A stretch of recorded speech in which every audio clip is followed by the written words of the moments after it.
But in the OT world, when those attacks do take place, you're now taking down manufacturing, healthcare systems around the world, energy systems, communication systems.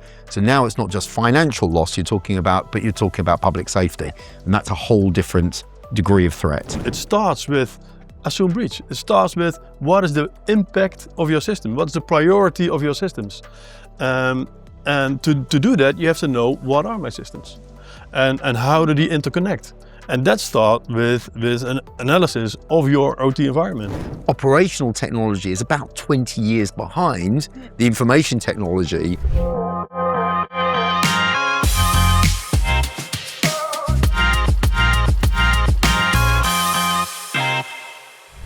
Welcome to the Xalient Talks, the podcast where we talk about the trends and developments around identity-driven security and networking. And today we talk about operational technology within organizations and especially around the industrial sector. For today, we have two people here. First of all, Stuart Okin. He's the Director of Cyber and AI Regulation within Ofgem. Ofgem is the energy regulator in Great Britain, and in his role, Stuart oversees the cyber regulations across critical national infrastructure in the energy sector.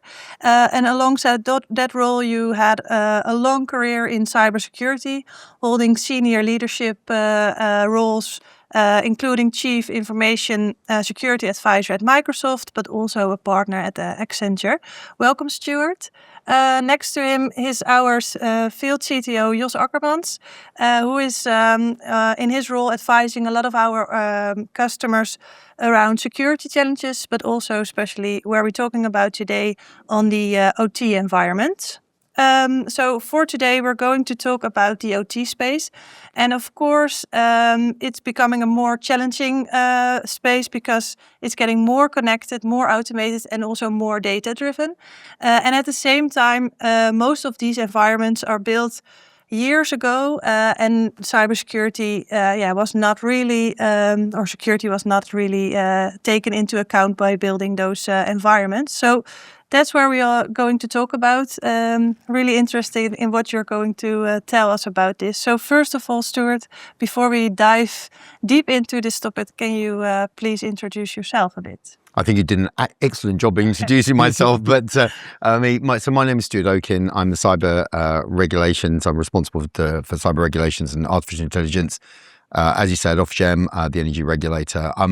Just to go into a little bit more detail, essentially putting AI aside for a second, which I think we'll touch at the end, I have sort of three main responsibilities, and my director has three main responsibilities. The first one is that essentially we set the guidance and the standards in conjunction with the NCSC in the UK, who are our technical authority.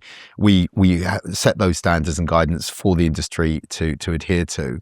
The second part of it is we do inspections and enforcement, and we do enforcement and penalties on the industry if we're not seeing that they're managing the risks appropriately. And then the third area is we also support the investment. So when the companies, certainly the network companies, when they come to us and they require investment, we analyze the program and the plans. We see whether it's fits for purpose, value for money, and we authorize that. And that comes out of our utility bills in the UK. So three main functions in my team. A lot to do. But can you explain a bit more for also the people who are listening? What are the current risks around the OT environment, and what do you see is really important to mention?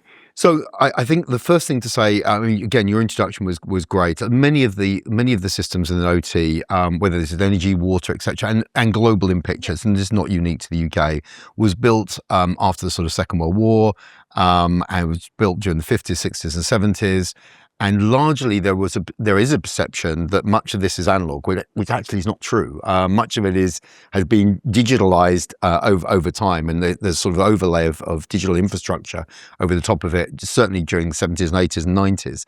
And so there's an assumption, not by so much the security professionals, but certainly for those in the engineering, the business side of things, that will assume that these technologies are inherently safe. Because they're analog in nature, and they're not. And then models that allow you to segment those up, which we'll come on to, I think, in a little bit more, are not modern in their design today. What you'd expect. So putting it a slightly different way, operational technology is about 20 years behind the information technology that we expect that we run today. So that's kind of where we're at. So cyber professionals will get it, certainly in our field. And we've all seen the attacks, and the attacks keep on going up and they keep on increasing. We've seen those attacks increasing in the IT world. We're seeing those attacks emulating in the OT world. But in the OT world, when those attacks do take place, you're now taking down manufacturing, healthcare systems around the world, energy systems, communication systems.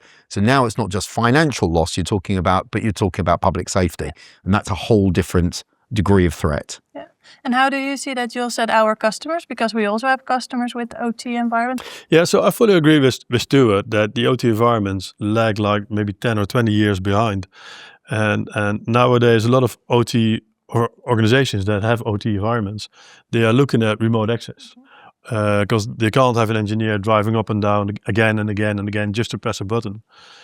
But the space is also expanding. If you look at the solar panels at home, for example, the smart devices, it's not the physical environment. And a lot of organizations still rely on their physical perimeter for their environments. Because, like Stuart said, they think it is all analog. And it's definitely not analog anymore. So you need to rethink your security to make it more modern.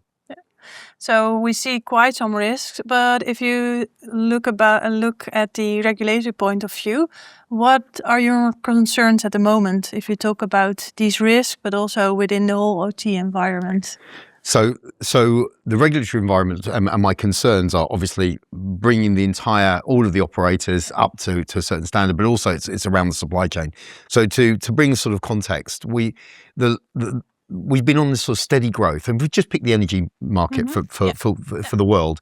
We've seen this sort of steady growth of change. I mean, you can all see it. We all drive around. We can see the great big wind turbines. We've seen the solar farms. We've been on this nice trajectory which has been increased. And in 2023, the International Energy Agency reported that we spent worldwide about £1.8 trillion on conversion and moving to net zero. But sort of three paradigms have really happened. Three things have changed. We obviously the invasion in Ukraine of the Russians in 2022, that changed everything, because suddenly you can't rely on the supply chain and those supply networks that you really were before. The second major change is AI. This, from an energy perspective, has driven huge amounts of usage that we maybe we'll come on to that. And then again, whether you like the US Trump administration or whether you don't, it has brought change absolutely to the sort of world order. And those three things have basically meant that we can't rely on our supply chain in the way that we have. And so suddenly we're now seeing that ramp up of change. So now the International Energy Agency are saying by 2030, 1.8 billion in 2023 will be at 1.8 trillion will be at 5 trillion worldwide. That is a massive expansion of change, and all of that is OT. The world that we live in, just in energy, will completely change. We'll have our EV, we'll have our batteries at home, we'll have flexible working, we'll be participating with aggregators in a way that we aren't, so we'll become what's called prosumers. And so all of that is OT driven, and again, 10 to 20 years behind in OT technology. So my biggest concern is supply chain, is making sure that the supply chain worldwide, and all the regulators are concerned about that. And you can see that in the Cyber Resilience Act for Europe. You can see that in the principles that we're trying to develop in the UK. You can see that in principles that are developed in the US as well. Are saying, how can we get the supply chain to be able to take this absolutely seriously, bring it from 10 to 15 years up to now really, really rapidly, so that this expansion means that we roll this out securely. And it's a challenge. It's a huge challenge. Yeah, because what we often see at our customers, but it's when you talk about laws and regulation, it's about getting in control and in good control. But what would you say? Because what you don't want to achieve is it's just a check in the box that people will look into it as a check in the box. So how do you look at those? Totally agree. So the example I like to bring out is where people say, "Oh, I'm 62443 compliant." Yeah. Great, yeah, I've done it. There you go, job done. You know, I'm NIS2 compliant in Europe or whatever it might be. And when you look under the covers, and they say, "Well, are you 62443 security level 3?" And they go, "Well, what's that?" Well, security level 1 is for manufacturing plants of earbuds, ear cleaners. You know, security level 3 is required for energy system, security level 4 for nuclear. But even inside that, when you look under the details, so 62443 introduces the Purdue model. The Purdue model, again, assumes physical trust. So it's not zero trust, it's physical trust, which is in direct sort of competition, if you like, with the zero trust drives of the Cyber Resilience Act and indeed the US acts. So actually you need to combine both those international standards, those 62443, for example, in the OT world, combine that with a zero trust model saying, actually, even if it's a physical site, you can't trust the different segmentation there. You have to have systems in there. You have to combine that. What that all boils down to, whether it's principle-based or not, or outcome-based, is making sure that you've got the right organizations that you can partner with, right suppliers, right partners that you can connect with. So it won't just do a tick in the box. We'll actually merge those environments together.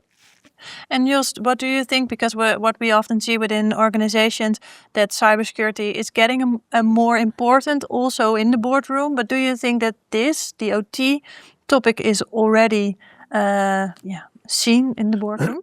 Yeah, I think so.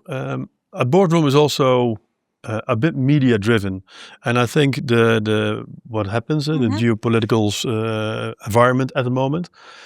I think there's a lot more attention for OT environments, for critical infrastructure in general, and if you combine it with the enormous expansion, like Stuart explained, and another topic that is added to the agenda on cybersecurity, because we also had the AI and the machine identities and everything we talked about before. We're going to get huge problems in the workforce to manage it all. And like Stuart said, the Purdue model needs to be a more hybrid model, but it requires knowledge of OT environments, and it requires knowledge of zero trust, and it requires organizations to combine those two to make sure that you are protecting against a modern world. And I'd like to pick up on the board level side of things. I think within critical national infrastructure, and I think this is a sort of worldwide position. I think the chief executives and the boards will usually get that. I mean, not only are they very akin to regulation. I mean, they're born with that. They understand that. If you're in the nuclear world, you understand that. You know, you understand the regulation. In the energy world, with the water world, you understand. You're a very regulated environment, and you get that. And the boards generally will get that. And so my experience, you know, talking with the board levels is they're often asked the questions of, you know, what do we need to actually practically do?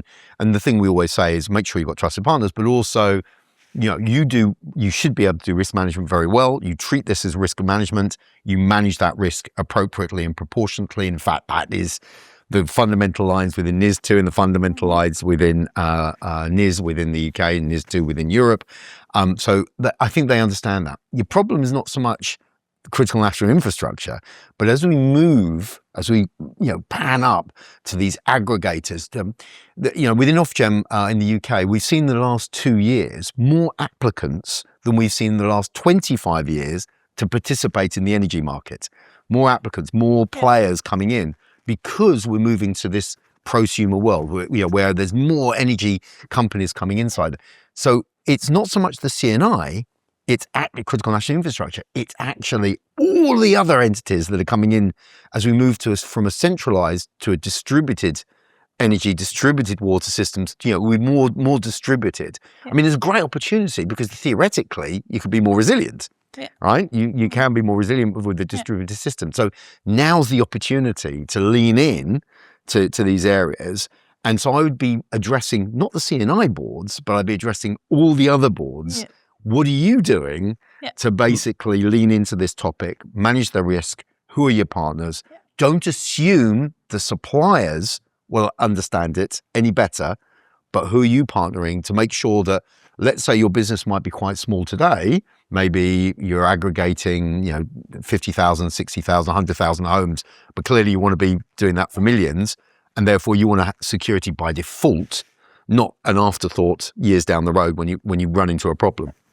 And do you think that they are acting fast enough? Because I can imagine that people find it important, but of course it's more from awareness to action. So are they acting fast enough at the moment, do you think? Or so my fear, it's more fear driven. I'll be honest with you than I have anecdotal. My fear is that the market is moving so quickly, so fast, that new entrants are coming in, that they are, going back to your earlier point, tick boxing. They're going, I tell you what, I think they're compliant. The supplier has said we're compliant, therefore I'm going to assume we're compliant. I'm a small entity. I'm maybe 50, 100 people organization that's just emerging in here. I've ticked that box. I've moved on. And so my fear is it's probably in that category than it is actually having a trusted partner and a trusted organization and really knowing what you're doing. They will rely on their third-party suppliers to get it right. And the third-party suppliers, going back to our earlier conversation, are a decade at least, if not more, behind from an OT to an IT perspective. And if we look into this challenge within the different kind of organizations, how can identity security fit in protecting these OT environments? Jos, can you explain? I think the identity security environment, the zero trust, it is a principle, and it's principle based. So it evolves in time. And if you look at the principles, one of them that I really like is assume breach. So if you've got an OT environment, first you need to know what is the impact if something breaches. If an digital control system stops, what is the impact? Is it bringing down the country, or is it? And so let me pick up on that, Josh. Sorry to interrupt on that, but do you think, and it's kind of a loaded question, but do you think that principle is understood by those that are deploying OT today? No, I think it's.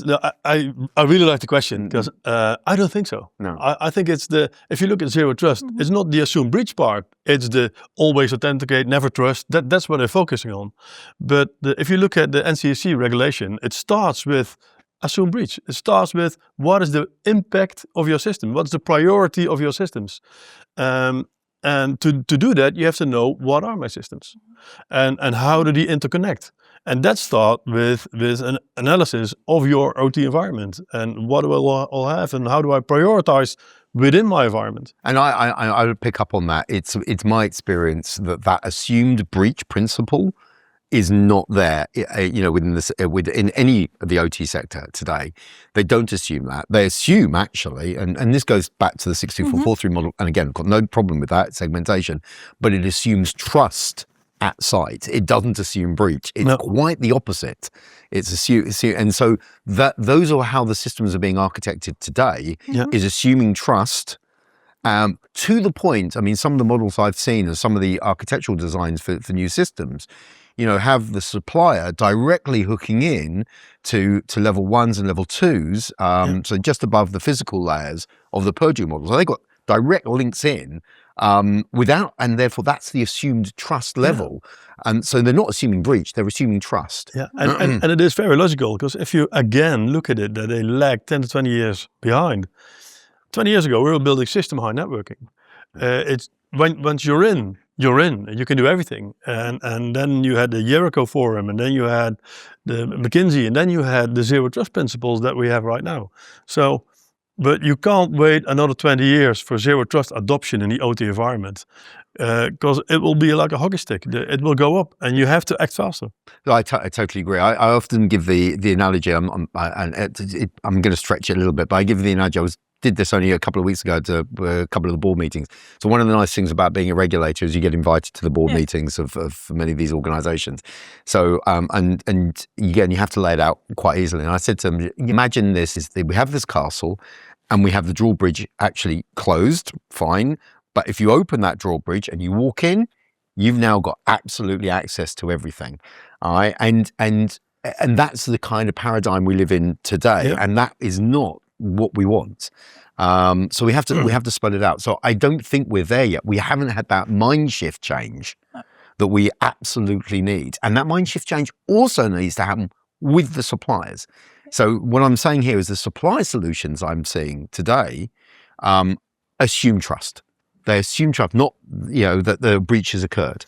And how do you look at, because at our customers we see a lot focus, of course, on the human identities, but what we also see, there are even more maybe machine identities. What do you see? Is that more critical at the moment, those machine identities, or still? To me, they're no difference. It's a human or a machine. You need to identify and you need to assume zero trust, whether it's machine or not. And that's a real problem within anybody that's deploying operational technology, because the human-machine interface usually starts at a layer 3. Okay, so layer 2. My apologies. So layer 0 is the physical, and layer 1 is the SCADA equipment, and then layer 2 you will have a local HMI. So that's human-machine interface. So that's where you first see the operating systems there. But actually, the technology is already in the SCADA level at level 1, with all of the vulnerabilities that are in there, not necessarily with a vulnerability management program, though that's dictated by CRA in Europe, and is outcome based as well within the UK. So actually, having that machine identity is not necessarily there at the layer 1 within OT. It only starts to come into its own when you put the HMI in the local layer 2, and of course within the control center layer 3, before you get into the 3.5 DMZ area. So in essence, we don't have that machine identity in the same way, and we can do it, right? So some of the organizations that I've been working closely with and watching, when they've lent into this, right, they have assumed that breach principle. They have started putting data diodes in there. They have put in identification where they can, but sometimes they run into a brick wall with some of the protocols which are 20 years old, Modbus, etc., which are unencrypted. They run into some protocol problems there. So, again, we need the supply chain and the industry to modernize quickly. That's what we really need. So on the machine identity part, I think it's a larger problem. It's an emerging problem because there are more and more devices and more machine identities. But I also think that part of the solution lies in the machine identity. So where the Purgeon model uses the DMZ level 3.5, I think if you go to level 1 and you're able to secure your device either with a fingerprint or certificate management and everything, that might be the key to a zero trust scenario and a microsegmentation scenario. Yeah, and I think on the microsegmentation, this also goes to safety systems. So even when you look at those lower levels, sometimes you have to microsegment against, because you don't want the safety systems to be necessarily on the same bus as the systems that they're actually securing. And so again, there's a lot of work for the supply chain to do that. I mean, an interesting statistic I read recently that there are going to be between 40 to 50 billion IoT devices by 2030. I mean, some staggering numbers, and therefore that machine identity is absolutely crucial. Yeah, absolutely. Look at almost every machine has a certificate, and especially in OT environments, but also in IT environments, they're managed manually, and that's impossible. So you have to rethink your strategy, rethink your security, especially with machine identities in mind. So, and if we zoom out a bit, you already mentioned zero trust, but what you often hear is security by design, all those type of concepts. But if you look into the OT environment, what do you see as secure by design? What is it? So secure by design hasn't changed really between IT and OT. This starts with everything from your software all the way hardware. I think it's interesting. You take a look at the Cyber Resilience Act that's been put into Europe. We don't obviously follow that in the UK. They've gone down into that level, trying to identify that. I think it's clause 77 inside the CRA, which identifies you have to have a software bill of materials. And so you understand, it doesn't go into the fidelity, what level you need to have in there, which I think is a good thing. You don't want to be too prescriptive.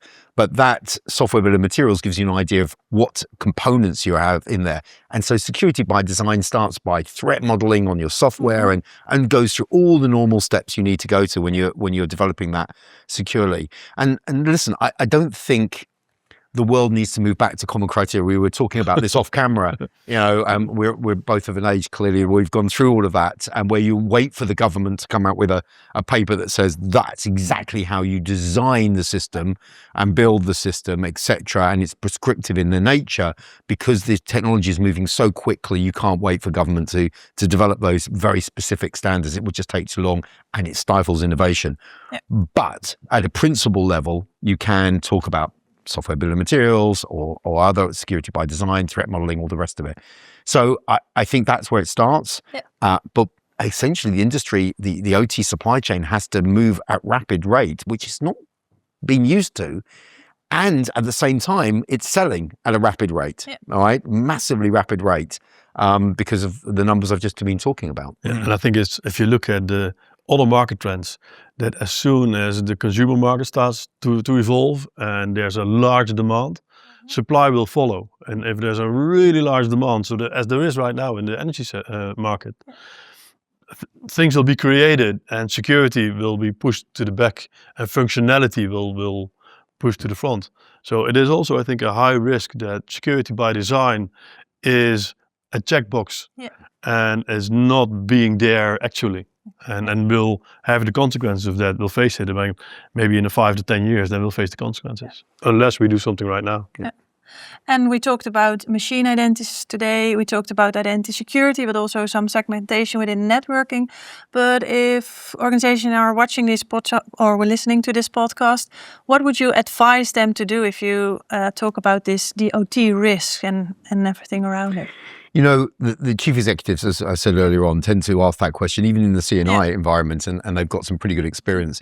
The first thing that we always say, you know how to manage risk, but who is your partner? Choose your partners. Make sure that your partners are looking as well at the entire portfolio, the entire ecosystem. Make sure you've got your right partners in place. And quite frankly, the first thing that the partners that will be working with them is to understand their architecture, to assess what they've got. And so, that will be the sort of journey on that. You can't secure anything if you don't know what you're securing, right? And this is not just about energy, incidentally. I mean, obviously, I'm slightly obsessed with it, having been in the role for the last 7 years. But we're seeing this massive change in OT, as I say, 40, 50 billion assets in this space, because it's not just energy, it's water, data centers driving the water changes. It's every single aspect of our lives.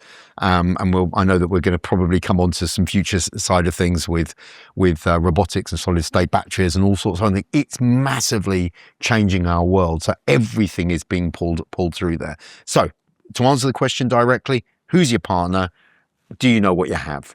And would you prioritize anything else? Yeah, it's like we said in the assume breach part. Yeah. If you've done your analysis and you know what you have and how to prioritize what you have, then you can start securing it. So we've talked a lot in previous podcasts about machine identities, about human identities and other things. And it starts with the discovery. Know what you have, and then you know how to secure it. And also use, and I don't want to push us forward, but you have to use partners that have both OT knowledge and zero trust knowledge, because you can't just rely on the Purger model anymore. Things are happening, so you have to make a hybrid model, and we offer a hybrid model that you can use for your OT environment to make it more zero trust. And it goes to your intro, right at the beginning, what you said there. Don't do a tick boxing exercise. Don't just assume I'm compliant because I've ticked this particular box. That is the worst case. Be an intelligent buyer. Clear. And you, at the beginning, we also discussed that you are responsible for AI regulation. And I'm really curious because AI is developing really fast. And how do you keep up as a regulator on all these developments? So the first thing I should say is, even though we've got AI regulation in my sort of title, for obviously focused on energy, we're actually not regulating it. Okay. And the reason I say that is because I know that we're in a global forum and, of course, in a European forum, and you've got the AI Act, which is really a regulated act. In the UK, very similar to the US, we're not codifying that in a regulation. And the reason for that is we did the analysis ourselves, and we came to the realization for the UK specifically that that actually this is a piece of technology and we want to see the outcomes rather than try to regulate the technology. And so we felt that was important. So what we've done practically which I think is quite important, a few things. First of all, and by the way, it's all public domain, so you can take a look at our website. We've issued ethical guidance on AI use, which is very high level, really, really easy to consume for boards and for seniors, which basically talks about making sure you have the right governance in place, the right risk, and above all, the right capability, because this stuff is moving really, really rapidly. So we have an ethical guidance to AI usage. And this is incredibly important, and I can't underestimate this because it's moving so quickly. So we are going to, in the energy market, we are going to need AI to help us balance the systems. It will be beyond human capability very quickly. But at the moment, we can do it centrally. We have central generators. We know when we can pull things up and when we can pull things down, and we can manually do it. In this flexible world that we're moving into, it'll be virtually impossible to do it. So you need to have some type of technology, whether it's AI or not, but you have some type of technology. But the ethical area is incredibly important because sometimes you don't always you don't want the AI or any other predictive algorithm to choose the lowest cost. You might want it to choose generators elsewhere, not because of lower cost, but because of other resilience requirements. So training those models, which is in progress as we speak in the UK, I'm pretty sure across the world in system operators around the world, you need to be able to train those models. Cloud casting and many different others, asset health. There's so much AI usage, but again, asking those ethical questions every step of the way. So that's one. The second thing that we also do, we have this great thing called the AI Reg Labs. So this is where companies can bring their solutions. And it's a bit like, I don't know if you have it in continental Europe, Dragon's Den. Yeah, you have the same thing. Yeah. So we kind of do that. We have a panel of experts, not just within Ofgem, but independent experts come in. You bring your solution and we kick it around, both from an ethical perspective and from a technology solution perspective. So we do that. We have that, and we're just starting the call for input at the moment. And again, I know many countries are doing the same thing, to have a sandbox, so you actually can develop your LLMs safely in a sandbox environment, so that you can start to build those models correctly. So we're just starting that. The FCA and PRA in the UK, the financial regulators, have already got their sandbox. In the energy sector, we're moving towards that probably sometime next year. And is there something, Jos, in also AI already used within OT environments, or is that? Yeah, well, of course it is. I think AI is inevitable. It will be anywhere. And I'm really nice to hear the use with Ofgem and how you're going to deal with AI and the capabilities of AI. And there's, of course, the securing AI and the threats generated by AI. So it's a domain that is just starting to happen. And I think we talked about security by design. If there is any domain that you want to secure by design, it's the AI domain. As soon as you start, make sure that you secure it, because it's going to happen and it's going to be huge. So I'll pick up on the OT environment. So I'm seeing a lot of technology solutions being developed, because one of the problems you have with SCADA equipment and OT equipment is that a lot of it's old. A lot of it's written, 20, 30 years ago. It's written in C++. It has buffer overruns, non-check buffers, all this type of stuff that you'd expect, but have been fixed over time in the IT world as we modernize. But again, AI, people are looking at solutions to say, I tell you what, they're looking at two things: hardware solutions to try and fix the problems in C++, basically putting it in its own little technical sandbox, but also using AI to recode that C++ to see whether we can actually, port that code across more securely and quickly. You see software vendors talking about even the big names at 20-30% of their code is AI assisted when they're assisting the engineers in developing the code. Again, we're seeing that in the OT space. But it comes with that. It comes with its own dangers. As a bit of a hobby, I vibe code. And what I've seen a year ago, I was using Replit and Lovable and various other bits. And what you could do then and what you can now do in the space of a year is just amazing. and the sophistication of the code you can do with nothing but prompts. And of course, you can trick the prompts into handing over API keys and doing all sorts of things. So again, that brings the AI dangers into sharp relief as well.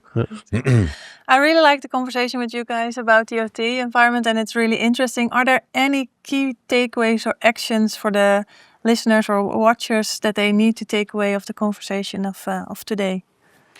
I would say, if nothing else, make sure that your business leaders, understand and get it, and have understand that they cannot live with the checkbox. They need to have trusted partners. They need to understand what they have. Do not wait until your organization has grown to C&I level. The chief, the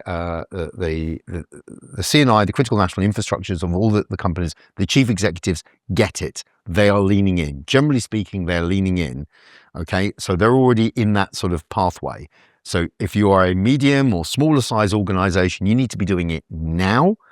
Don't assume. So who are your partners? Who are you trusting? Do you know what you have? Lean into it. Just don't accept the word of a supplier just saying, this is it, we're done. You don't worry about it. Just implement this stuff. That is the danger. You will find that your company will be in the danger zone in the future. Anything to add? I agree more than 100%. Absolutely. Perfect. Thanks a lot for your time and being here in our podcast. Thanks for watching, and see you next time.